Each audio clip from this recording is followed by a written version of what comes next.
Donc, comme je disais avant, vous m'avez énormément manqué. J'ai loupé 2 mercredis, l'épisode 57 et 58 de Boruto Naruto Next Generations. Donc, il n'y a pas grand chose à dire sur ces 2 épisodes. On suit la continuité du film, donc Boruto Naruto The Movie, en développant plus donc, de personnages.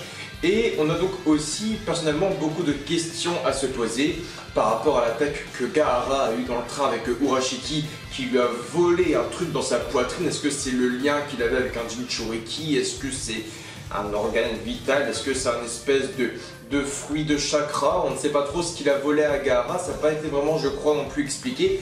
Mais on a donc beaucoup d'informations sur ce fameux épisode de Boruto, ces 2 épisodes de Boruto qui étaient très bons, très mystérieux.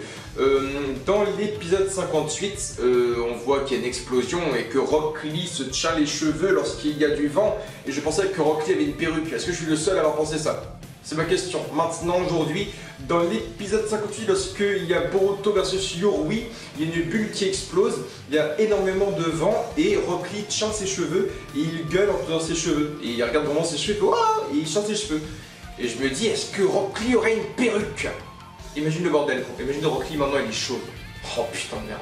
Merci pour le détail aussi, lorsqu'on a la vue du couloir où on va pour rentrer dans l'arène, donc sur l'examen de Chunin, donc la 3e phase. Est-ce que tu as remarqué toi aussi le panneau de l'issue de secours verte? C'est que dans la vie de tous les jours, un panneau d'issue de secours, c'est une porte qui s'ouvre et quelqu'un qui court à l'extérieur. Et là c'était pareil, sauf que le mec qui courait à l'extérieur c'était un ninja, il avait les mains en arrière comme les ninjas qui couraient. En fait c'était un panneau créé par l'équipe d'animation donc des studios Pierrot si je ne me trompe pas. Et voilà, c'était un ninja qui avait les mains en arrière qui courait vers la porte de secours et je trouve ça assez marrant. Voilà. C'est une autre information un peu nulle pour ma review. Le grand challenge donc de l'épisode 57 et 58 est le fait de se dire qu'on est aujourd'hui à l'examen de Chunin. Donc on va passer pour certains du poste de Genin, donc du grade Genin à Chunin, de devenir un ninja de moyenne classe. Et là où le danger est important, c'est que le dernier examen de Chunin que nous avons vu est l'examen de Chunin de Naruto Uzumaki, donc de l'équipe numéro 7, qui était légendaire et extrêmement bon. Du Rock Lee versus Gaara, du Sasuke versus Gaara, du Neji versus Naruto, du Kiba versus Naruto. On a également eu Hinata versus Neji avec beaucoup de sentiments d'impuissance pour Hinata, de tristesse, il y avait du sang, ça se surpassait. Sasuke qui faisait un Chidori dans le sable de Gaara, on voyait qu'il y avait un démon qui était dedans, on ne savait pas qui était vraiment Gaara. Il y avait du mystère. Est-ce que tu te rappelles de cette fameuse scène, je l'espère, où tu as Shikamaru et Naruto qui croisent Gaara dans un couloir et derrière Gaara il y a plein de cadavres au sol, il y a du sang sur les murs et Gaara marche entre Shikamaru et Naruto qui sont pétrifiés par la peur parce que Gaara a déchiqueté des mecs dans le couloir quoi. Parce qu'il ne contrôle pas son démon en tant que Jinchuriki, il a pété un câble et il a tué des gens. Tu vois, c'était ça l'examen de Chunin dans Naruto. T'avais la forêt de la mort, t'avais Orochimaru qui avait posé un sceau maudit sur Sasuke, Kakashi qui allait voir Sasuke pour lui poser un espèce de cadenas en gros pour un peu contrôler son pouvoir. T'avais Sasuke qui se battait mais en même temps avec son sceau, t'avais Kakashi qui prenait Sasuke pour aller l'entraîner en haut d'une montagne pour prendre le Chidori, tu avais Ibizu qui devait entraîner Naruto mais finalement c'est Jiraiya qui entraînait Naruto pour apprendre les invocations, enfin c'était énormément kiffant. Surtout que ça a fini avec l'attaque de Orochimaru sur le 3ème Hokage qui meurt, Gaara qui s'en sort en Shukaku, enfin c'était parti en couille, hein. C'était parti en couille. Donc là on se dit est-ce que Boruto pourra faire mieux que Naruto? Et je te donne ma réponse maintenant. Pas du tout. Les combats sont cool mais c'est chiant, c'est pas bien rythmé, t'as pas de kiff, t'as pas de stratégie. Et même s'ils veulent te faire beaucoup de clins d'œil par rapport à des combats, ça reste chiant. Je suis désolé, mais l'examen de Chunin de Boruto pourrait être cool, mais on ne peut pas s'empêcher de penser à Naruto, et c'est là que ça devient super relou. Boruto versus Yorui, donc on va faire un petit récap de chaque combat. Boruto versus Yorui, déjà Yorui c'est un mec qui va saouler beaucoup de personnes, donc pour quelle raison? C'est un mec qui mâche son chewing-gum tout le temps, il y a des bruits relous au point de vue du seiyuu, c'est un mec qui parle donc en verlan et en abréviation, donc du fait de dire Boruto je vais te démolir, C'est un peu la spécialité de Kumo. Kumo, c'est un pays qui est un peu différent des autres. C'est que déjà, tu as Killer Bee qui fait du rap. C'est un mec qui parle que en rappant. T'as un mec qui fait des abréviations et du verlan. C'est un pays qui est comme ça et tu ne pourras pas un peu cacher la chose. Tu as eu Darui qui était très cool maintenant en tant que Raikage, etc. Mais dans une grande globalité, si tu l'as remarqué, les personnes de Kumo, au point de vue intellectuel, au point de vue un peu caractère, ils sont toutes et tous vraiment spéciales. Il y a un mec avec une sucette non-stop, t'as une meuf à gros boobs qui pète un câble, tu as Karu, la femme de Shuji qui pète un câble aussi tout le temps, t'as un mec qui fait du verlan, un mec qui rappe, enfin voilà. C'est un pays spécial, mais Yorui, il va casser les couilles de plusieurs personnes. Personnellement, il me fait un peu penser à Asta dans l'anime Black Clover, c'est un casse-couille. Malheureusement, Yorui est assez bien développé qu'elle fait énormément penser à Utakata, putain j'ai fait oublier son nom, Utakata qui était le 6ème Jinchuriki qui avait une limace qui s'appelait Seiken, je crois, Seiken et Utakata, et donc le fait qu'il fasse des bulles de chewing-gum qui avancent et quand on les touche ça explose, ça me fait énormément penser à Utakata qui malheureusement lui venait pas de Kumo mais de Kiri, qui s'est d'ailleurs fait démolir et violer par les Sipain Rikudo. Mais voilà, il a quand même une technique qui, je trouve, ressemble quand même à un Jinchuriki, tu vois, à Utakata et Seiken, les bulles de savon qu'il envoyait avec son espèce de petite flûte là, et dès qu'il a tué, ça faisait des explosions. C'est dommage, il a des bonnes techniques, mais encore une fois, t'as fait un espèce de petit branleur qui se vante, qui parle en verlan, en abréviation, qui machin chewing-gum non-stop, qui est fier de lui, qui est arrogant. Donc ouais, malheureusement, Yorui, je ne pense pas qu'on le reverra un jour dans Boruto, parce qu'il va rapidement être oublié. Je suis donc énormément content, puisque ensuite on a Yodo versus Shikadai, et Yodo me posait beaucoup de questions, on ne savait pas si Yodo était une sorte de fille de Gaara. On sait que Shinki donc été adopté par Gaara, mais c'est vrai que Yodo ressemble quand même beaucoup à Gaara au point de vue du regard, donc c'est la fille de Suna avec les écouteurs et la capuche. Donc cette fille-là, je me suis dit, quel pouvoir elle a. J'étais énormément déçu dans Boruto no The Movie de voir l'enfant de Gaara, mais de même pas voir ce mec combattre. J'étais déçu de voir un nouveau trio de Tsuna sans les voir combattre. Et aujourd'hui, on les voit dans l'épisode. Donc si je ne me trompe pas, c'est une femme donc, qui agit avec le sang. Si je ne me trompe pas. Là où Yorui de Kumo va être oublié, tu as Yodo et par exemple Shinki qui vont rester dans Boruto. C'est obligé. Pourquoi ? Parce que Yodo, donc c'est une femme qui se bat avec des hautes fréquences, donc le fait de bouger ses cheveux, etc., c'est ça qui est cool. La meuf se bat avec ses cheveux, elle a des cheveux super longs, elle met un coup avec ses cheveux, ça fait des hautes fréquences, et on voit que Shikadai il commence à voir un peu flou, ça lui nique complètement le crâne, et même Shikadai lui dit, je le prends 3 fois, je suis foutu quoi. Donc c'était super sympa de développer un peu Yodo, de se dire putain la meuf elle se bat avec des hautes fréquences, et le moment que j'ai kiffé, c'est parce que Shikadai il fait putain mais j'ai même pas peur de toi, enfin je vais gagner ce combat. Donc Shikadai est fier de lui, il montre qu'il est fier, et Yodo fait ok, mais alors pourquoi ton cœur il va aussi fort? Et ils sont à une centaine de mètres l'un de l'autre, et la fille a une ouïe tellement fine et puissante qu'elle entend le cœur de Shikadai battre.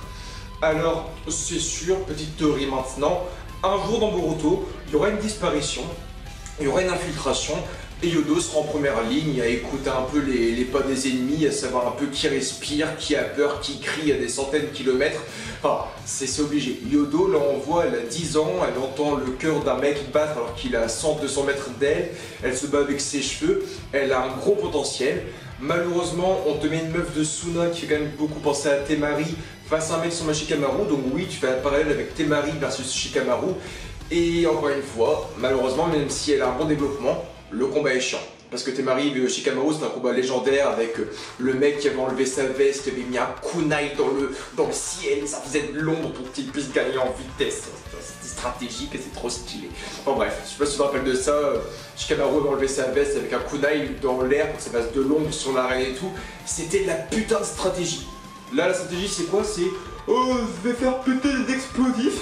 Comme ça, t'entendras pas mes pas. Enfin, c'est con, mec, il avait suicidé. Imagine, ça pète un peu trop fort et t'as la tête de Shikadai qui roule et qui arrive à côté de la meuf. Ça aurait été un peu con. Mais voilà. Même si cette meuf était bien développée, je suis un peu déçu de l'issue du combat, puisque j'aurais aimé, tu vois, que on développe un peu plus le Kagemane no Jutsu, de la fameuse technique donc du clan Nara. D'ailleurs, j'espère vraiment que via cette nouvelle génération, on va donc voilà, développer plus le Kagemane no Jutsu, donc la fameuse technique qui est empreinte des ombres. Pour quelle raison? Parce que je me dis au final que leur Jutsu c'est l'ombre. Mais d'un côté, ils ont besoin du soleil pour faire des ombres, mais est-ce que leur pouvoir du clan Nara ne serait pas plus puissant la nuit? Parce qu'il y a plus d'ombre, il fait plus noir, entre guillemets, donc je me dis, est-ce que le clan Nara ne serait pas un peu plus puissant de nuit lorsque le monde est un peu plus dans le noir et dans l'ombre, tu vois? C'est-à-dire que souvent, Shikamaru, même avec les shurikens de l'ombre, les kunai de l'ombre, tu vois, il a besoin, tu vois, de mettre de l'ombre un peu partout pour aller plus vite dans ses empreintes. Et je me dis, si, admettons, ils se battent de nuit, qu'il y a des lampadaires, donc l'ombre, elle est plus répandue, tu vois. Donc je me dis, est-ce que le clan Nara ne sera pas meilleur de nuit? Ça n'a donc jamais été vraiment développé. Et je me dis, via ça, est-ce qu'on n'aurait pas une sorte de ressemblance, par exemple, par un mec de My Hero Academia, c'est Fumikage. Fumikage, il est super puissant de nuit. Il gagne en puissance la nuit lorsque le monde est dans les ténèbres, entre guillemets. Donc je me dis, est-ce que le clan Nara et Shikadai, comme Shikamaru, ne seraient pas plus puissants de nuit? Quand j'y pense, on n'a jamais eu vraiment de combat de ce clan Nara de nuit. Voilà, c'était ma question. Mais bref, sinon c'est cool, hein, Yodo, même avec sa simple présence, elle montre encore une fois la technologie avec des écouteurs. C'est con, mais oui, on te montre la technologie parce qu'elle a des écouteurs, et que des écouteurs, c'est la technologie. Hein. Il y a 15 ans, avec des parchemins, on envoyait des pigeons, donc on a des écouteurs. C'est cool, mais c'est la technologie, et ouais, j'ai putain de kiffé. Ce qui aurait été cool par contre, c'est qu'au lieu de mettre de la musique qu'on connaît pas, ça aurait été cool qu'on ait un lien par exemple avec Yodo qui écoutait par exemple une musique et que la musique soit l'opening 1 de Naruto. Ça aurait été cool, ça aurait été un très beau clin d'œil. Comme dans Fukatsu no F où Krillin, il a son portable qui sonne et c'est l'opening 1 de One Piece. Parce que le CU de Krillin c'est le même que Luffy, tu vois. Est-ce que tu te rappelles de ça? Parce que le portable de Krillin il sonnait avec l'opening de One Piece. Là j'aurais kiffé que la meuf elle écoute une chanson, c'était l'opening 1 de Naruto, tu vois. Ça aurait été kiffant. Et c'est voilà. Sinon c'est cool, c'est l'esprit d'équipe aussi de Konoha, c'est qu'on... En fait t'as l'équipe 7, 4, etc. Mais aujourd'hui c'est pas une équipe 7 ou 4, c'est que c'est Konoha. On voit qu'à chaque fois qu'un mec de Konoha sort ou rentre de la surface de combat, il se check, et c'est le symbole, et c'est montré, puisque le fond devient blanc, c'est bien ralenti, il va se checker et tout. Le seul qui ne check pas, c'est un fils de pute, c'est Mitsuki qui ne va même pas checker Inojin. Et Inojin il va perdre en plus, donc c'est peut-être de la faute de Mitsuki s'il a perdu, parce qu'il n'y a pas eu de check de l'amitié, que peut-être qu'Inojin n'a pas été déprimé, donc pendant son combat il pensait 3 Mitsuki, il a mal pris, donc il n'a pas eu son combat. Il devait être trop loin, mais t'as compris le truc. Le ninja chelou c'est Araya, donc Araya qui se bat effectivement contre Inojin. Araya qui est super stylé, il a une espèce de masque, on ne sait même pas à quoi il ressemble, son truc, il a une super longue arme. Et on voit que Inojin il a créé des espèces de toiles fantastiques avec des oiseaux, et dans les oiseaux il y a des parchemins explosifs. Et on voit que le mec qui rentre dedans, il frappe, il y a tout qui lui pète à la gueule, il s'en bat les couilles, il sort, il met un coup, il one-shot Inojin. Point. Inojin, pour rappel, c'est le fils de Ino de Sai, et le mec se fait one-shot par Araya, et on ne sait pas quel est son pouvoir. Il a bon, parce qu'on voit, il a une grande résistance physique aux explosions pour l'instant, il a une grande arme, donc une grande portée, et il a one-shot Inojin. C'est toujours pareil, c'est dommage. Shinki va être très bien développé jeudi maintenant, face à Shoshu, c'est obligé. Mais Yodo était très cool. C'est dommage maintenant que Araya ne sache pas son pouvoir, avec quoi il se bat. C'est peut-être un mec qui est juste fort physiquement comme Iwabe ou Rock Lee par exemple. C'est possible. Donc ensuite, petite information que tu n'as peut-être pas vue, c'est Mitsuki qui se bat face au gros porc là, avec ses poires Raiden, un combat nul à chier aussi, où Mitsuki se fait couper la joue et il fait « Ah là là, finalement, ton deck n'est pas si nul que ça !» Et donc Mitsuki commence à mettre son mode Senin, donc on a vu dans l'épisode avec Orochimaru. Et donc tu dis « Putain, on va voir un mode Senin de Mitsuki, c'est complètement fou !» Et en fait, c'est pas inutile. Tu vois apparaître son mode Senin et puis il l'éteint. Mais le truc que tu n'as peut-être pas remarqué, c'est que avant qu'il active son mode Senin, il avait la joue qui était énormément tranchée et lorsqu'il a désactivé, Mitsuki était complètement régénéré. Il n'avait plus de cicatrices, il n'y avait même plus une seule goutte de sang. Donc le mode Senin de Mitsuki le régénère également. Un peu comme une mue de serpent, une peau de serpent. Par exemple, le mode Senin de Hashirama Senju ou de Naruto Uzumaki par exemple ne régénère pas. lorsqu'ils sont blessés ou lorsqu'ils se coupent, bah, ils se coupent, ils ont juste un plus grand gain de puissance physique. Mais le mode Senin de Mitsuki, parce qu'on peut apercevoir, bah, il le régénère. Il a sa plaie qui s'est refermée. Et si tu l'as pas remarqué, bah, je te le dis aujourd'hui. Et donc enfin, on finit l'épisode avec donc Shinki versus Shosho, un combat du siècle. On se demande qui va gagner. C'est mystérieux. Qui va gagner entre le fils de Shuji et le fils du quatrième Kazekage, le fils de Gaara. Donc, il n'y a pas de mystère. Voilà, c'est Shosho.